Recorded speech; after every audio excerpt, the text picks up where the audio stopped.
चलिए पर स्टार्ट करते हैं क्वेश्चन फिफ्थ। तो क्वेश्चन फिफ्थ में हमसे क्या कह रहा है कि इन फिगर 6.32 टेक 6.32 यही है हमारा figure 6.32 take A B and C D are parallel और मैं दे रखा है कि angle A P Q 50 degree and हमें दे रखा है एंगल पी आर डी, ठीक ना, पी आर डी ये एंगल हमारा कितना 127 डिग्री।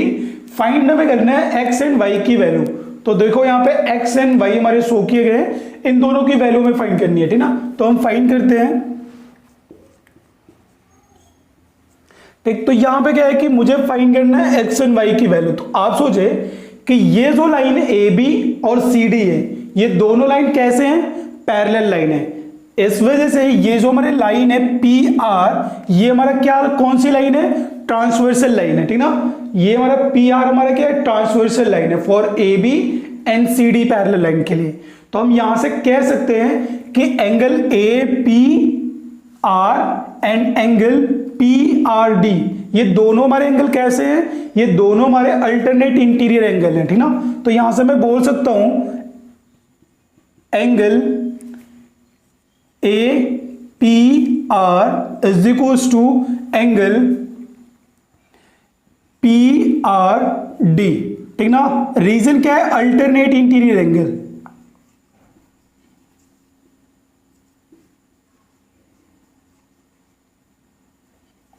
अल्टरनेट इंटीरियर एंगल, ठीक ना।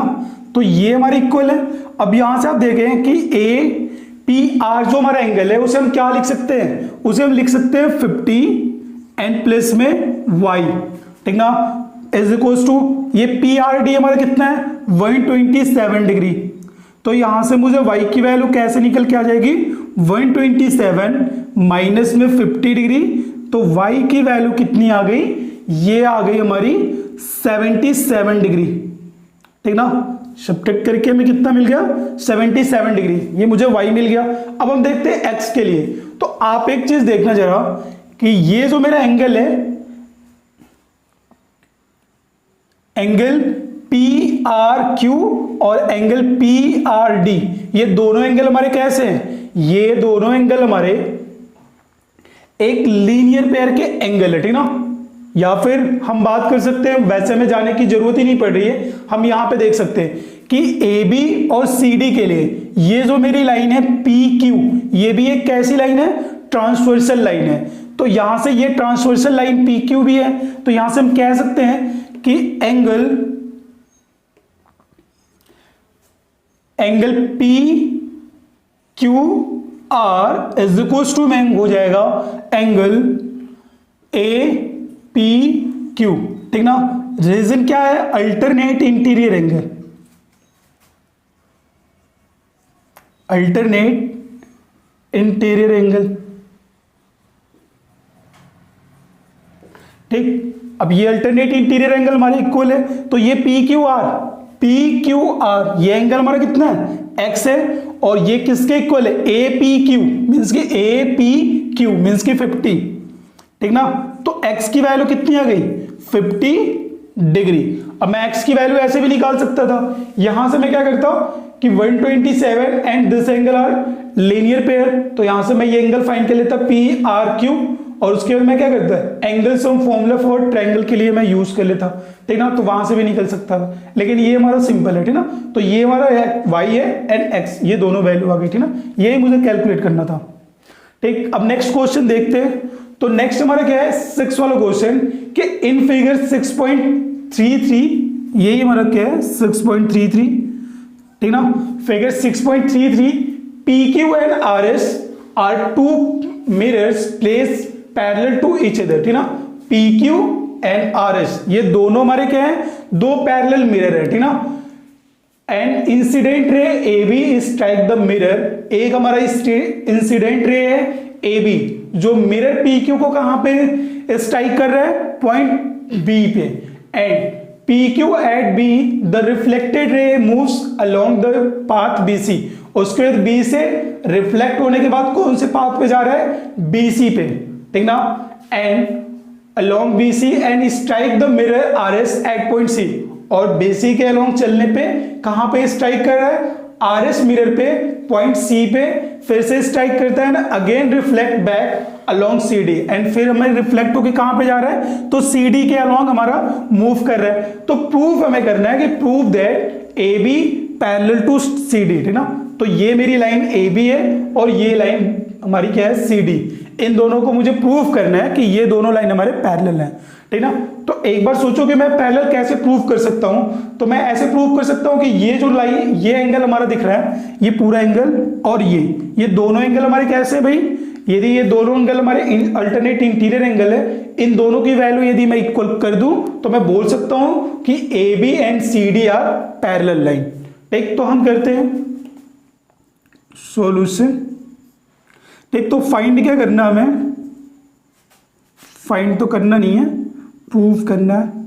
To prove take A B parallel to C D, ठीक ना। मैं क्या करता हूं, एक छोटा सा कंस्ट्रक्शन करता हूं, ठीक ना।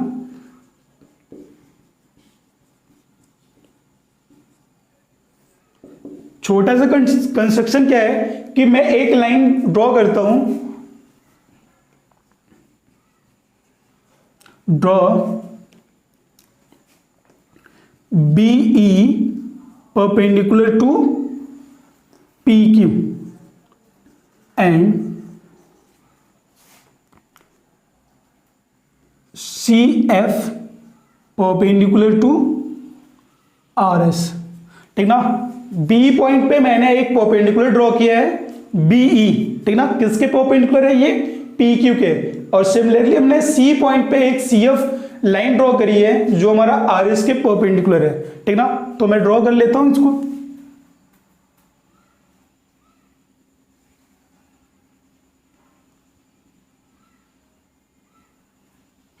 ठीक ना।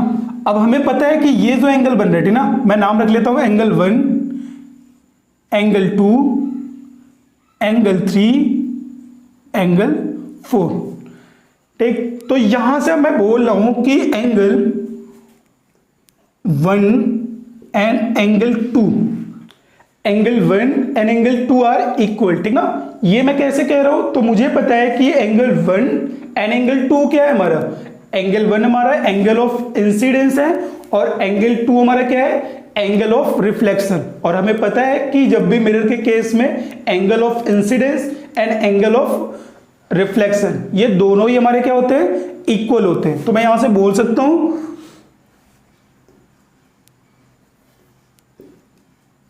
Incidence angle and reflection,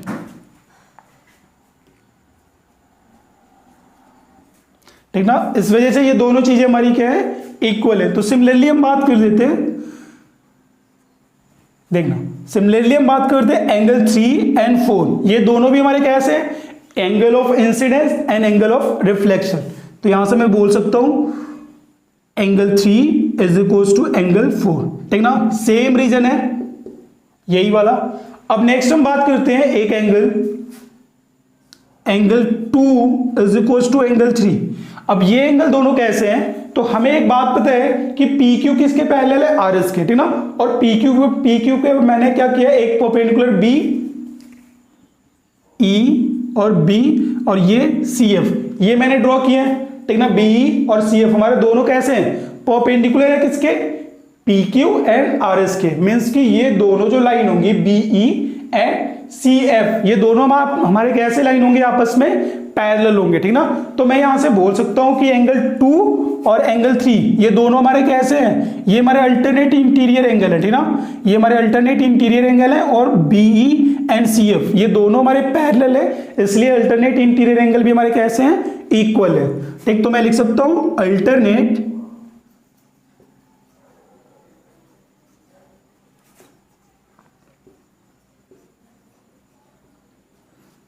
interior angle, ठीक ना। अब मैं बात करता हूं, देखना, अब ये हो गया हमारा इक्वेशन 1, ठीक ना। इक्वेशन वगैरह रखना चाहे तो नाम रख लें 1, 2 एंड 3, ठीक ना। ये 3 इक्वेशन बने, तो मैं इन तीनों इक्वेशन का यूज करके ये कह सकता हूं कि angle 1, angle 2, angle 3 and angle 4 are equals, ठीक ना, मीन्स कि ये चारों एंगल क्या है आपस में इक्वल है, मैं ये बोल सकता हूं, ठीक ना। तो फ्रॉम 1 2 and 3, 2 and 3, यहां से मैं बोल सकता हूं कि angle 1 equals to 2 equals to 3 equals to 4, ठीक ना, यहां से मैं ये बोल सकता हूं। अब यहां पे क्या है कि मैं ये वाली चीज भी लिख सकता हूं कि एंगल 1 इक्वल्स टू एंगल 4, ठीक ना, इस बात से आप एग्री हैं। तो मैं यहां से बोल सकता हूं कि angle 2 times 1 is equals to 2 times 4, इसकी मैं लिख सकता हूं angle 1 plus angle 1 equals to में एंगल 4 प्लस एंगल 4।